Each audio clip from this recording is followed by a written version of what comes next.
10। सो यीशु ने अपने 12 शिष्यों को पास बुलाकर उन्हें दुष्ट आत्माओं को बाहर निकालने और हर तरह के रोगों और संतापों को दूर करने की शक्ति प्रदान की। उन 12 प्रेरितों के नाम ये हैं। सबसे पहला शमौन, जो पतरस कहलाया, और उसका भाई अंद्रियास, जब्दी का बेटा याकूब और उसका भाई यूहन्ना, फिलिप्पुस, बरतुल्मै, थोमा, कर वसूलने वाला मत्ती, हल्फे का बेटा याकूब और तद्दै, शमौन, जिलोत और यहूदा इस्करियोती, जिसने उसे धोखे से पकड़वाया था।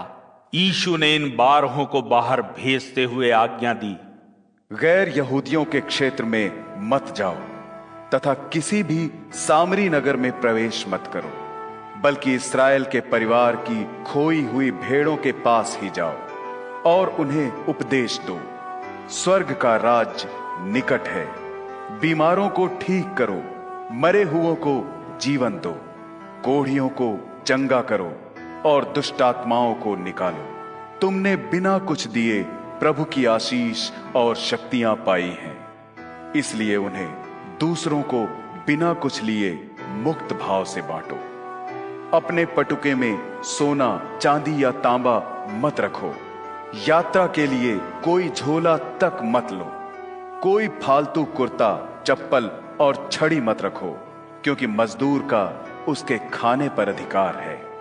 तुम लोग जब कभी किसी नगर या गांव में जाओ तो पता करो कि वहां विश्वास योग्य कौन है, फिर तब तक वहीं ठहरे रहो जब तक वहां से चल न दो। जब तुम किसी घर बार में जाओ तो परिवार के लोगों का सत्कार करते हुए कहो, तुम्हें शांति मिले। यदि घर बार के लोग योग्य होंगे तो तुम्हारा आशीर्वाद उनके साथ साथ रहेगा, और यदि वे इस योग्य न होंगे तो तुम्हारा आशीर्वाद तुम्हारे पास वापस आ जाएगा। यदि कोई तुम्हारा स्वागत न करे या तुम्हारी बात न सुने तो उस घर या उस नगर को छोड़ दो और अपने पांव में लगी वहां की धूल वहीं झाड़ दो। मैं तुमसे सत्य कहता हूं कि जब न्याय होगा उस दिन उस नगर की स्थिति से सदोम और अमोरा नगरों की स्थिति कहीं अच्छी होगी। सावधान, मैं तुम्हें ऐसे ही बाहर भेज रहा हूं जैसे भेड़ों को भेड़ियों के बीच में भेजा जाए। सो सांपों की तरह चतुर और कबूतरों के समान भोले बनो। लोगों से सावधान रहना, क्योंकि वे तुम्हें बंदी बनाकर यहूदी पंचायतों को सौंप देंगे और वे तुम्हें अपने आराधनालयों में कोड़ों से पिटवाएंगे। तुम्हें शासकों और राजाओं के सामने पेश किया जाएगा, क्योंकि तुम मेरे अनुयायी हो। तुम्हें अवसर दिया जाएगा कि तुम उनकी और गैर यहूदियों को मेरे बारे में गवाही दो। जब वे तुम्हें पकड़ें तो चिंता मत करना कि तुम्हें क्या कहना है और कैसे कहना है, क्योंकि उस समय तुम्हें बता दिया जाएगा कि तुम्हें क्या बोलना है। याद रखो, बोलने वाले तुम नहीं हो, बल्कि तुम्हारे परम पिता की आत्मा तुम्हारे भीतर बोलेगी। भाई अपने भाइयों को पकड़वाकर मरवा डालेंगे, माता पिता अपने बच्चों को पकड़वाएंगे और बच्चे अपने माँ बाप के विरुद्ध हो जाएंगे। वे उन्हें मरवा डालेंगे। मेरे नाम के कारण लोग तुमसे घृणा करेंगे, किंतु जो अंत तक टिका रहेगा उसी का उद्धार होगा। वे जब तुम्हें एक नगर में सताएं तो तुम दूसरे में भाग जाना।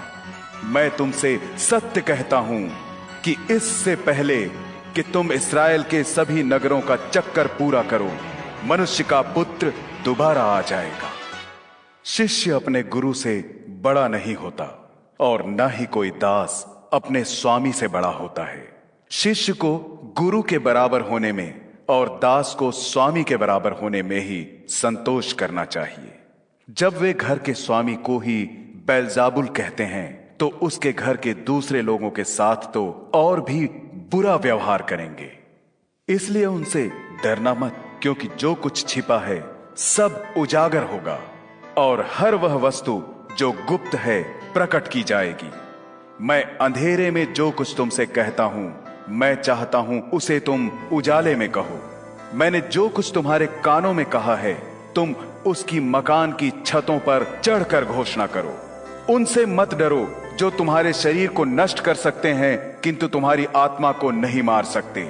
बस उस परमेश्वर से डरो जो तुम्हारे शरीर और तुम्हारी आत्मा को नरक में डालकर नष्ट कर सकता है। एक पैसे की 2 चिड़ियाओं में से भी एक तुम्हारे परम पिता के जाने बिना और उसकी इच्छा के बिना धरती पर नहीं गिर सकती। अरे तुम्हारे तो सिर का एक एक बाल तक गिना हुआ है, इसलिए डरो मत। तुम्हारा मूल्य तो वैसी अनेक चिड़ियाओं से कहीं अधिक है। जो कोई मुझे सब लोगों के सामने अपनाएगा, मैं भी उसे स्वर्ग में स्थित अपने परम पिता के सामने अपनाऊंगा। किंतु जो कोई मुझे सब लोगों के सामने नकारेगा, मैं भी उसे स्वर्ग में स्थित परम पिता के सामने नकारूंगा। यह मत सोचो कि मैं धरती पर शांति लाने आया हूं। शांति नहीं, बल्कि मैं तलवार का आवाहन करने आया हूं। मैं यह करने आया हूं, पुत्र पिता के विरोध में, पुत्री मां के विरोध में, बहू सास के विरोध में होंगे।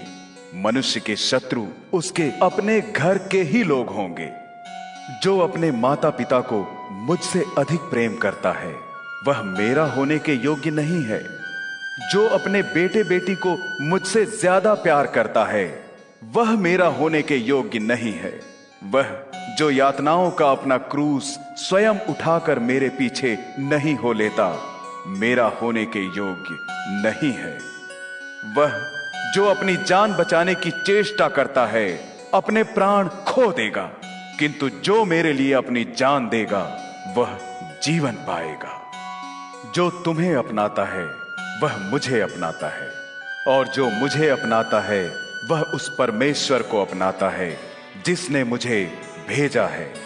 जो किसी नबी को इसलिए अपनाता है कि वह नबी है, उसे वही प्रतिफल मिलेगा जो कि नबी को मिलता है।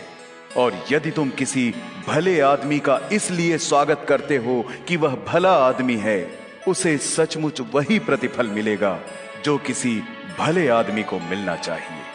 और यदि कोई मेरे इन भोले भाले शिष्यों में से किसी एक को भी इसलिए 1 गिलास ठंडा पानी तक दे कि वह मेरा अनुयायी है, तो मैं तुमसे सत्य कहता हूं कि उसे इसका प्रतिफल निश्चय ही बिना मिले नहीं